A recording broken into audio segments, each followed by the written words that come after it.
సుమన్ టీవీలో మీ business promotions కోసం ఈ కింది నెంబర్ను సంప్రదించగలరు.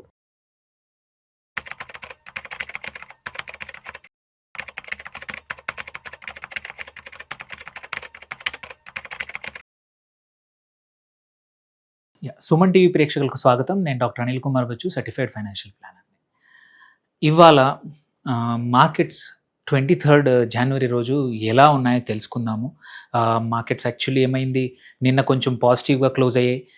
అందరికీ కొంచెం ఆశ ఉండింది. ఇవాళ మార్నింగ్ కూడా కొంచెం పాజిటివ్గా స్టార్ట్ అయ్యాయి. బట్ ఆన్ ద మధ్యాహ్నం నుంచి, ఎస్పెషల్లీ సెకండ్ హాఫ్ నుంచి మళ్ళీ మార్కెట్స్ ఇవాళ కూడా ఒక బ్లడ్ బాత్ లాంటిది. ఇవాళ కూడా ఒక 6 లక్షల కోట్ల పైన సంపద ఆవిరైపోయి ఉండొచ్చు. ఎందుకంటే నియర్లీ నిఫ్టీ చూసుకున్నా కానీ మనము 0.95%, సెన్సెక్స్ కూడా 765 పాయింట్లు దగ్గర ఇవాళ డౌన్ అయింది. అండ్ ఒక్క నిఫ్టీ అండ్ సెన్సెక్సే కాదు, మిగిలిన అన్ని ఇండెక్సెస్ కూడా చూసుకుంటే వెదర్ నిఫ్టీ 100 అనుకోండి, నిఫ్టీ 200 అనుకోండి, నిఫ్టీ స్మాల్ క్యాప్ ఇండెక్స్ కూడా 2% డౌన్ అయింది.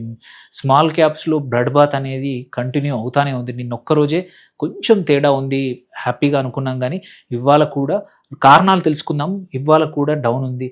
వెదర్ నిఫ్టీ బ్యాంక్ నిఫ్టీ కూడా 1.23% డౌన్. నిఫ్టీ ఐటీ కొంచెం గుడ్డిలో మెల్లమిన్న అన్నట్టు జస్ట్ 0.17% డౌన్. నిఫ్టీ ఫార్మా కూడా 0.94% డౌన్ అయింది.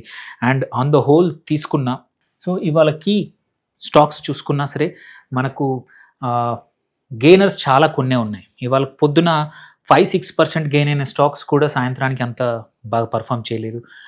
కీ స్టాక్స్ మాత్రం హోమ్ ఫస్ట్, హోమ్ ఫైనాన్స్, ఇది హోమ్ ఫైనాన్స్ బ్యాంక్, ఇది నియర్లీ 6% పెరిగింది. బంధన్ బ్యాంక్ మార్నింగ్ నుంచి కూడా 4-5% గ్రో అయింది. ఇవాళ క్లోజ్ కూడా 4.31% గ్రో అయింది. Hindustan zinc another stock, silver price మంచిగా పెరుగుతున్నందువల్ల అండ్ నంబర్స్ కూడా బాగా వచ్చాయి, అందుకోసం హిందుస్థాన్ జింక్ 4.3% పెరిగింది. శోభా రియాలిటీ సెక్టర్లో కూడా ఇది ఒకటే 3.45. అండ్ షుగర్ స్టాక్ బలరామ్ చీనీ ఒక 2.54% పెరిగింది.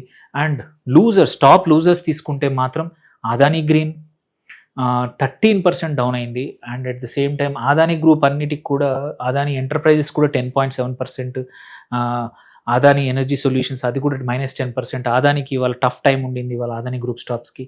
అట్లాగే సింజీన్ ఇంటర్నేషనల్ కూడా 8% డౌన్ అయింది. అండ్ పేటిఎం కూడా 8.3% డౌన్ అయింది. సో మనం ఈవెన్ 52 వీక్ హై దగ్గర చూసుకున్న కొన్ని స్టాక్స్, కీ స్టాక్స్ చూసుకుంటే మెటల్ స్టాక్స్ ఉన్నాయి మోస్ట్లీ.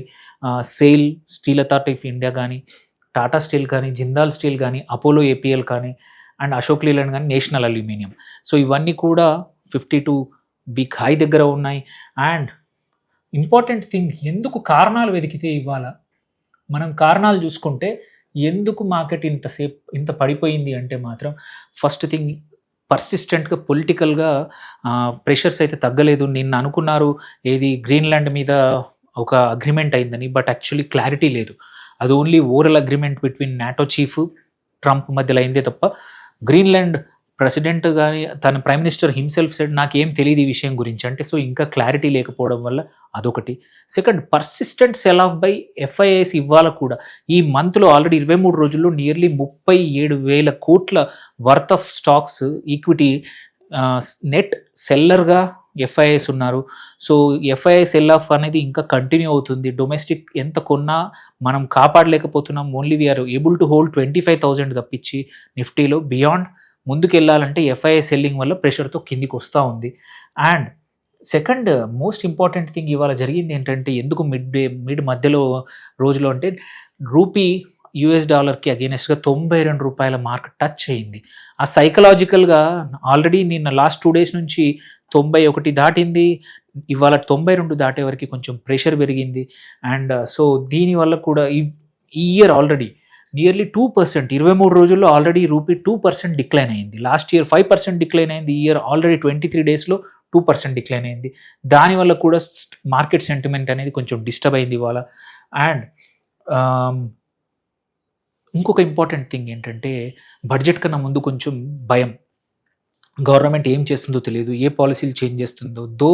ఫేవరబుల్ బడ్జెట్ ఉండొచ్చు, లాంగ్ టర్మ్ క్యాపిటల్ గెయిన్ కానీ, ఎస్టీటీ కానీ, అండ్ ఆల్రెడీ వాళ్ళు ఇచ్చిన కొన్ని ఇండికేషన్స్ జాయింట్గా ఫైలింగ్ ఇన్కమ్ ట్యాక్స్ చేయడం కానీ ఇట్లాంటి కొన్ని థింగ్స్ ఇచ్చారు. బట్ ఏవి జరుగుతుంది అనేది అన్సర్టెనిటీ కూడా ఇన్వెస్టర్స్ ఎవరైతే కొంచెం ప్రాఫిట్ బుక్ చేయడం వీకెండ్ ముందు అన్సర్టెనిటీని బయటపడాలని చాలామంది బయటపడ్డారు. సో ఆ బయటపడడం వల్ల కూడా మార్కెట్స్ అనేది ఇవాళ దగ్గర అంటే హ్యూజ్ బేస్ అయితే పోయింది. అండ్ దీనివల్ల ఇంకొకటి ఏంటంటే last but not the least earning సీజన్లో చూసుకుంటే Q3లో సోఫార్ మిక్స్డ్ రిజల్ట్సే ఉన్నాయి. ఎస్పెషల్లీ టాప్ బ్యాంక్స్ కానివ్వండి, ఏవైతే కీ కాన్స్టిట్యూయెంట్స్ ఆఫ్ నిఫ్టీ 50లో ఉన్నవి కూడా కంపెనీస్ అంత బాగా రిజల్ట్స్ ఇవ్వలేదు. వీఆర్ హోపింగ్ ఏంటంటే నెక్స్ట్ వీక్ వచ్చే ఫలితాలు, వీకెండ్లో వచ్చే కంపెనీ ఫలితాలు ఏవైనా బాగా ఉంటే మాత్రం మార్కెట్ సెంటిమెంట్కి ఎయిడ్ చేయొచ్చు. లేకపోతే నెక్స్ట్ 1 వీక్ కూడా ఇట్లాగే చాపీగా ఉండొచ్చు. అండ్ మార్కెట్ నెక్స్ట్ బేస్ వచ్చేసి 24,500 దగ్గర నిఫ్టీ కేసులో ఆగిపోయే అవకాశం కూడా ఉంది. అంటిల్ అండ్ అన్లెస్ ఈ వీకెండ్లో కానీ నెక్స్ట్ వీక్లో కానీ మనకి ఏమైనా చేంజెస్ జరిగితే తప్ప, ఏమైనా major policy changes, mood change అయ్యే తప్ప మార్కెట్ మాత్రం నెక్స్ట్ వీక్ కూడా ఇట్లాగే టర్బులెంట్ ఉండొచ్చు.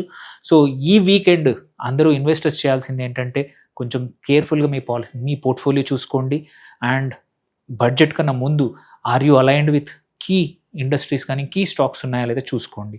దాన్ని బట్టి అండ్ ఆల్సో అర్నింగ్స్ మీకు మీ పోర్ట్ఫోలియో ఉన్న స్టాక్స్ అర్నింగ్స్ ఎలా ఉన్నాయి, వచ్చాయా, ఎప్పుడు వస్తున్నాయి, దాన్ని బట్టి మార్చుకోవడానికి రెడీగా ఉండండి. సో ఆన్ ద హోల్ నిన్న తప్ప గురువారం తప్ప మిగిలిన 4 రోజులు మైనస్లో ఉండింది మార్కెట్స్. ఇవాళ కూడా ఇంకా నెగిటివ్గా వెళ్ళిపోయింది 25. ఓన్లీ హోప్ ఏంటంటే, ఓన్లీ మంచి జరిగింది ఏంటంటే 25,000 మాత్రం కాపాడగలిగాం నిఫ్టీలో. సో హోప్ఫుల్లీ నెక్స్ట్ వీక్ కూడా ఇది అలాగే ఉంటుందని ఆశిస్తూ థ్యాంక్స్, హ్యాపీ వీకెండ్. హోప్ఫుల్లీ మంచిగా నెక్స్ట్ వీక్ బాగా పర్ఫామ్ చేస్తుందని ఆశిస్తున్నామండి.